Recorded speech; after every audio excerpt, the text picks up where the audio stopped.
মানুষের ভালোবাসা কখন প্রমাণিত হয় জানেন? মারা যাওয়ার পর।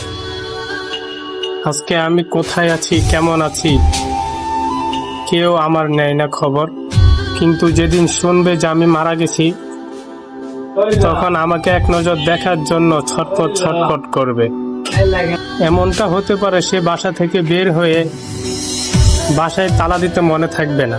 এমনটা হতে পারে সে আমাকে দেখার জন্য বাসা থেকে বের হয়ে আসবে, তার মোবাইলটা তার শোকেজের উপর অথবা তার বিছনার উপর রেখে আসবে।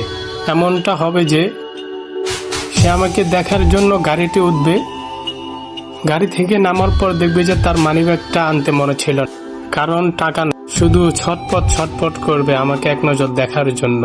যে আমাকে কখনো দেখতে পারতো না, যে আমার মুখ দেখলে তার থেকে অনেক ঘৃণা লাগতো, সেও আমাকে একবার দেখে সে কান্না করে দিবে। জীবিত থাকার সময় যে হাজারো কথা দিয়ে আমাকে আঘাত দিত, সেও তখন বলবে যে তার লাশটা অনেক যত্ন করে রেখো তোমরা। আমি এখন জীবিত আছি, আমার টাকার প্রয়োজন, কিন্তু কেউ সাহায্যের হাত বাড়িয়ে দিবে না। তো আমার দাফনের কাপড়টা দেওয়ার জন্য প্রতিযোগিতা লেগে যাবে। যে নামাজ না পড়ে সেও মসজিদে গিয়ে নামাজ পড়ে আমার জন্য দুহাত তুলে দোয়া করবে, ওই যেন ভালো থাকে। কিন্তু আফসোস, জীবিত থাকার সময় কেউ ভালোবাসাটা দেখাতে পারে না। কিন্তু আফসোস, জীবিত থাকার সময় কেউ ভালোবাসা দেখাতে পারে না।